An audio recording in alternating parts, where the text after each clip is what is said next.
The story thus far.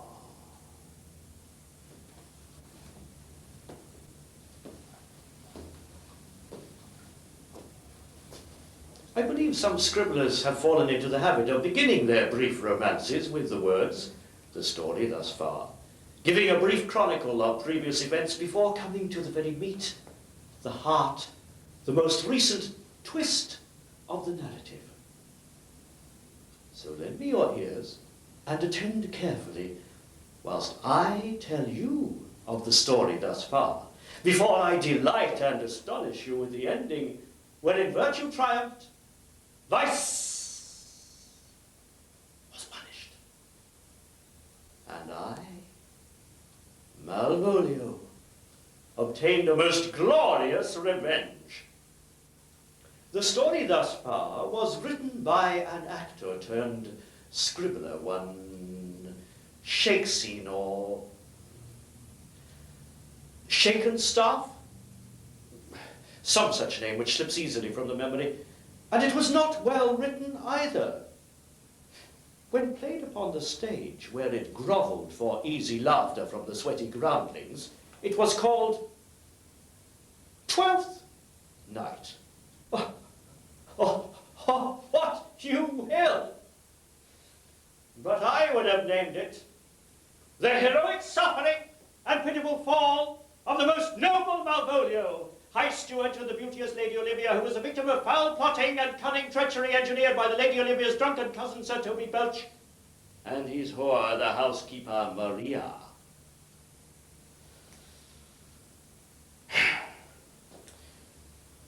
The Lady Olivia, whom I served as High Steward and Master of the household, was being wooed by the Count Orsino, who sent to her a girl named Viola, dressed as a boy named Cesario, to plead his cause. And it was with this girl in breeches, this boy with concealed bosoms, that my lady fell in love. Such was the love story in Shakespeare's play, in that part tedious. The true tragedy concerned my hideous fate at the hands of the villains and lechers my lady kept about her. Principal among these was the said bloated, fiery-nosed, great-bellied wine-sack of a kinsman, Sir Toby Belch, who played a foul trick on me, together with his bedfellow, the whore and housekeeper, Maria. And that poor forked radish of a fool, Sir Andrew Ague-cheek, who came to woo my lady and paid Sir Toby money for it. Oh, yes. And the others in the plot.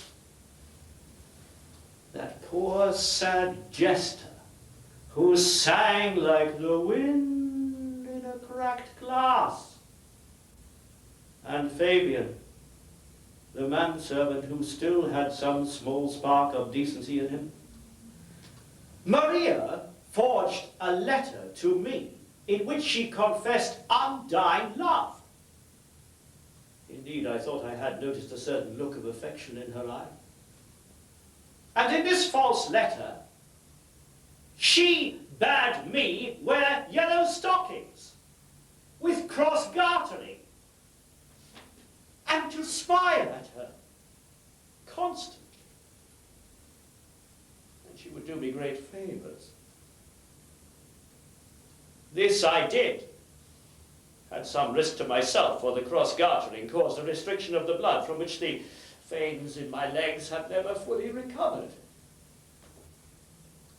But when I smiled steadfastly at my lady in front of the whole household, they all swore I had run mad, and being a dangerous lunatic should be locked up in some darkened room, to which my lady's stone heart agreed. And all this because I had rebuked Sir Toby and the others for their lewd and drunken singing late at night. And in the case of Sir Toby and the wanton Maria, for exchanging slobbery kisses. And the touching of each other's privates, particularly when they thought I might be looking. Well, it was Fabian who revealed the plot to my lady. She ordered my release and uttered some half-hearted apology. But I was resolved to leave that cursed house and never look back, much as Lot and his wife were instructed not to look back at Sodom and Gomorrah, those unnatural and vicious cities of the plain. But before I quitted that cursed house, I uttered the noble and terrible line, "I'll be revenged on the whole pack of you." No doubt conscious of her guilt in this matter, my lady sent Fabian after me to beg me to return. But I was no Lot's wife. He offered me a bag of gold coin by way of compensation, but I would not be bribed. However, when he left the said bag upon the road, I stooped to pick it up, and lest it should fall into the hands of such as Sir Toby, who would drink it up and damn their souls in the process. No. I would put the money to do God's work and feed my revenge when the time was ripe.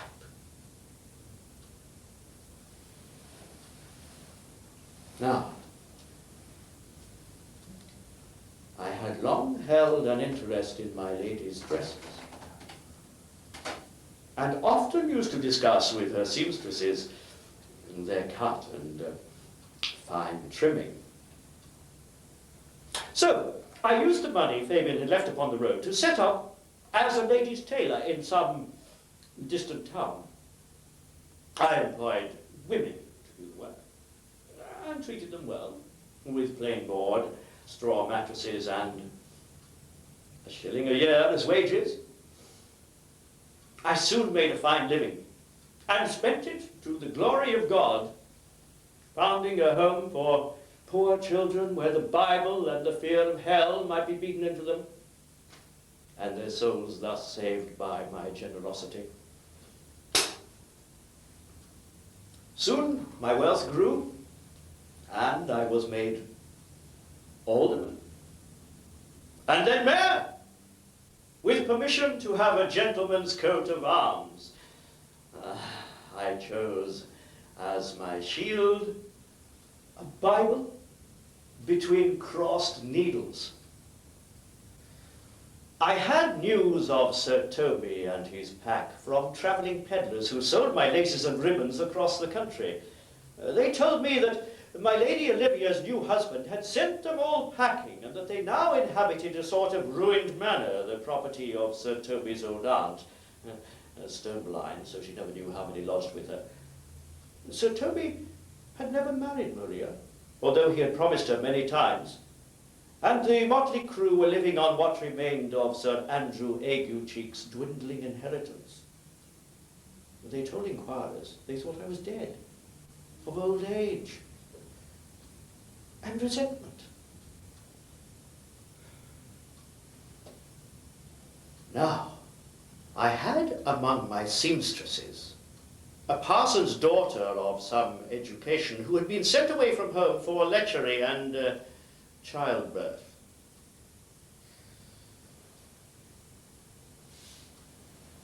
Remembering how I had been driven near to madness by a forgery, I had her forge a letter to Sir Toby purporting to come from a wealthy widow, a certain Mistress Marmion. And in this letter, she vowed she had seen Sir Toby in church and in other people's houses, and had fallen so lovesick of the old wineskin that her only wish was to marry him and settle her dead husband's fortune on him. To this end, she suggested a meeting in an upstairs private room of the Bull Inn in some nearby town. But she insisted that Sir Toby should bring with him his full household in fine livery to prove to her that he was not merely marrying her for money, had this letter delivered to Sir Toby by one of my travelling pedlars, who reported back to me that Sir Toby, on reading the letter, threw his hat in the air, downed another pint of sack, and promptly spent some of Sir Andrew Aguecheek's dwindling inheritance fitting out the clown and Maria in fine scarlet and lace. So, the meeting in the Bull was arranged. Now, who, you may ask, was this Mistress Marmion? I bid you remember that in earlier times a lovesick count sent as his messenger of love to my lady a young man. But this young man with whom my faithless lady fell hopelessly in love was not a young man at all, but a pretty girl in breeches with a sword hung at her side. So, thought I, if a young girl called Viola can become a young man named Caesarion, why should not a man named Malvolio become the Mistress Marmion? I had my seamstresses make for me a fine black dress, and to my measurements, with stiff bodice studded with seed pearls, and a certain padding to the bosom. And I chose for myself a wig, such as some of my balding and elderly lady customers wore. And then I threw a black lace veil about my face, and there was I, in an upstairs bedchamber of the Bull Inn, ready and willing to take my revenge on Sir Toby. He came to me, all red and smiling, bursting out of his doublet, wiping his hand over his mouth and smelling of old ale and pickled herrings. Downstairs, meanwhile, Sir Andrew Aguecheek and the rest of the crew were drinking up what remained of Sir Andrew's money.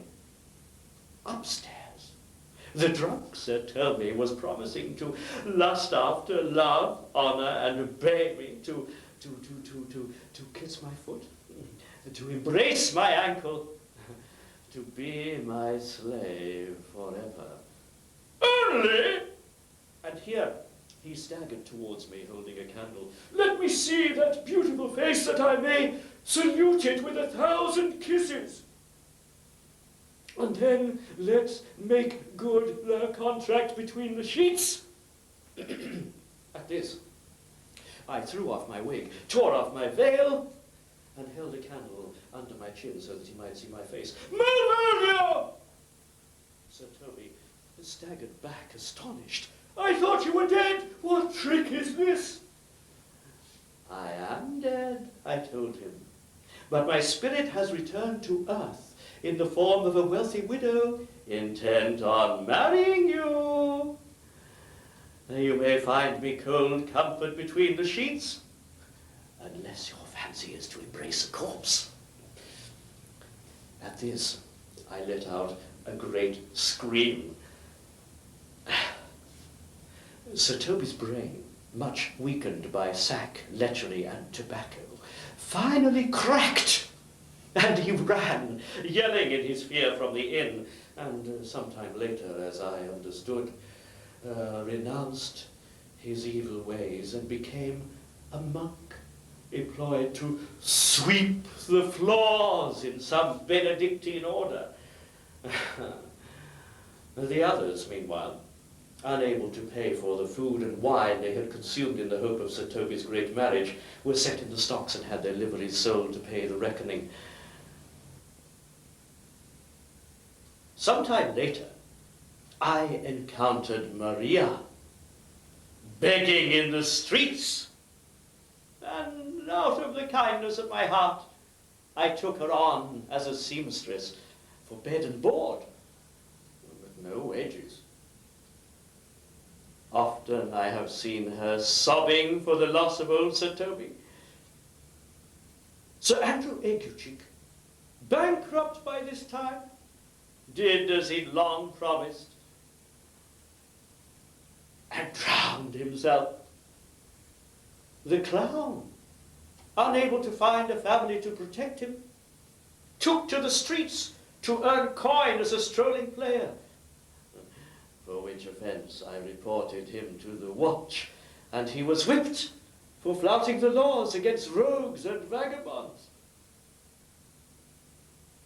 But what I remember most now is the pleasure of that dress.